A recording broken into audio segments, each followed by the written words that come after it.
क्या आपको पता है एआई को हेलुसिनेशन आता है? Yes, you heard it right, AI को हेलुसिनेशन भी आता है। कैसे? चलो इस वीडियो में देखते हैं। और अगर आप प्रॉम्प्ट इंजीनियरिंग सीख रहे हैं, कोई भी एआई टूल अगर आप यूज कर रहे हैं, देन इस वीडियो में आपको एक नई चीज सीखने को जरूर मिलेगी। तो एंड तक बने रहें, क्योंकि एंड में मैं आपको एक ऐसी ट्रिक सिखाऊंगा जिसको सीखने के बाद आप एआई से ही एनालिसिस करवा के काम निकलवा पाओगे। Let's begin. तो सबसे पहले ये समझते हैं कि एआई या मॉडल हेलुसिनेशन क्या है।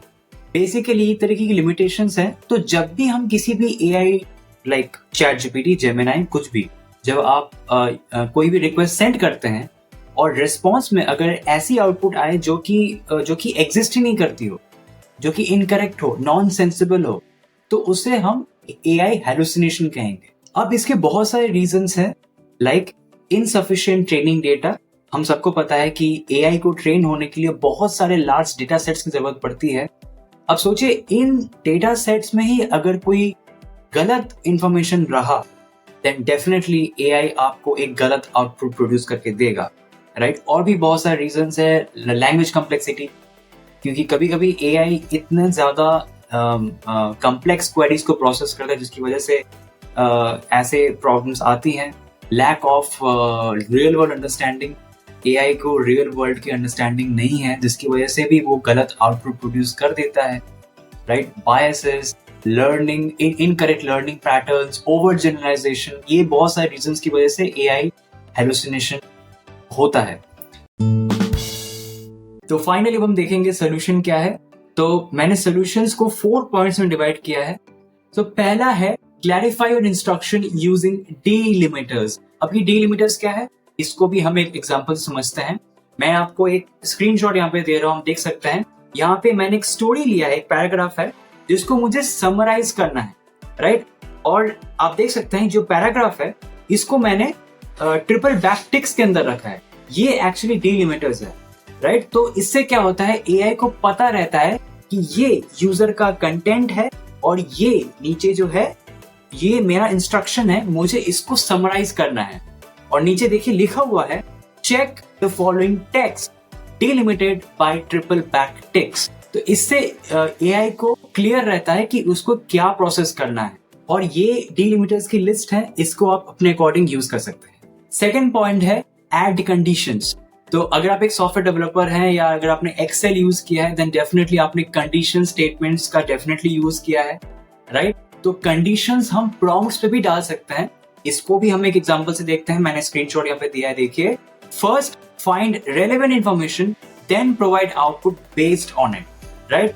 ये इंस्ट्रक्शन देने के बाद प्रॉम्प्ट जो भी आउटपुट दे रहा है उसके रेलेवेंट इंफॉर्मेशन ढूंढेगा, फिर आपको प्रोवाइड करेगा। अब इसके साथ साथ ही हम थर्ड पॉइंट भी देख लेते हैं, उसका नाम है पोस्ट प्रोसेसिंग वैलिडेशंस। तो इससे क्या होता है, इससे जो भी आउटपुट एआई आपको प्रोवाइड करती है, राइट, वो पहले चेक करेगी, उसके बाद आपको देगी। तो ये भी हम एक स्क्रीनशॉट से समझ लेते हैं।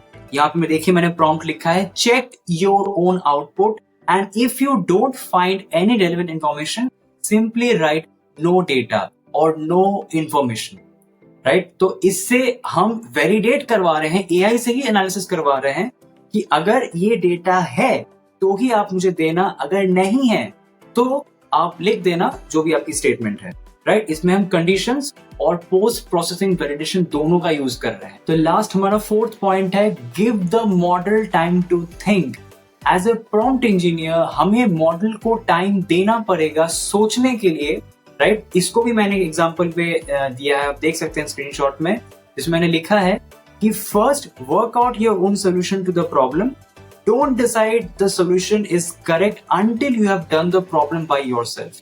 इससे क्लियर आप देख सकते हैं कि मैंने क्लियरली मेंशन किया है कि जब तक आपको सही आउटपुट नहीं मिल जाए, करेक्ट चीज जब तक नहीं मिल जाए, तब तक आप हमें आउटपुट मत देना। तो ये इस चीज का यूज करने से एआई अपना टाइम लेगा, एनालिसिस करेगा, तभी आउटपुट आपको देगा। तो चलते हैं कंप्यूटर स्क्रीन की तरफ और प्रैक्टिकली इस चीज को देखते हैं। तो अभी हम अपने कंप्यूटर स्क्रीन पर हैं, आप देख सकते हैं मैंने चैट जीपीटी ओपन कर रखा है। आप कोई भी एआई टूल का यूज कर सकते हैं, राइट? तो अब हम एआई हेलुसिनेशन को प्रैक्टिकली देखेंगे और इसको कैसे प्रिवेंट करते हैं वो भी चेक करेंगे। राइट। तो सिंपली हम जाएंगे अपने नोट पैड पे, यहाँ पे मैंने कुछ एक रिक्वायरमेंट डाली है और साथ में हमने कुछ प्रॉम्प्ट्स भी यूज किया है, ये आपने स्क्रीनशॉट्स में देखा था, राइट। तो एज ए नॉर्मल यूजर हम क्या करते हैं, हम अपनी जो रिक्वायरमेंट है उसको डायरेक्टली AI टूल्स पे डालते हैं और सर्च करते हैं, राइट। तो हम भी यहाँ पे वही करेंगे, हमने इस रिक्वायरमेंट को लिया और सिंपली हमने यहाँ पे सर्च किया। अब देखिए ये हमें एक आउटपुट दे रहा है,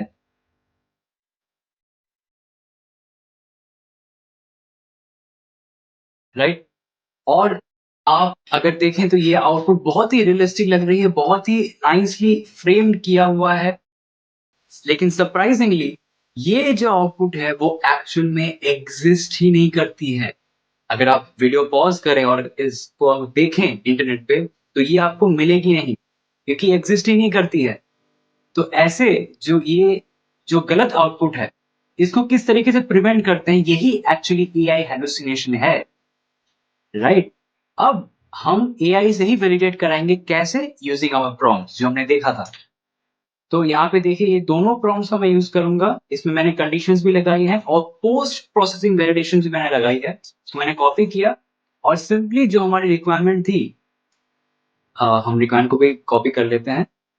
सिंपली जो हमारी रिक्वायरमेंट थी उसके साथ हमने इसको डाल दिया,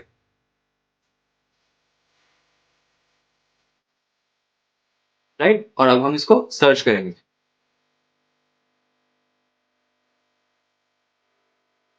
राइट। तो अभी जो आउटपुट निकल के आ रही है वो सिंपल लिखा हुआ आप देख सकते हैं, नो डेटा, राइट। और आप देख सकते हैं कि हमारी फर्स्ट आउटपुट और हमारी सेकेंड आउटपुट में कितना ज्यादा डिफरेंस है, before validations and after validations.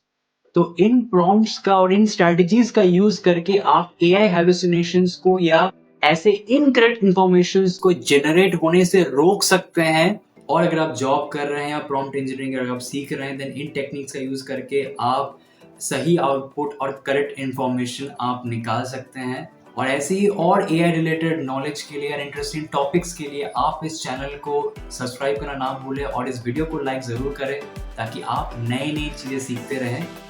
Thank you.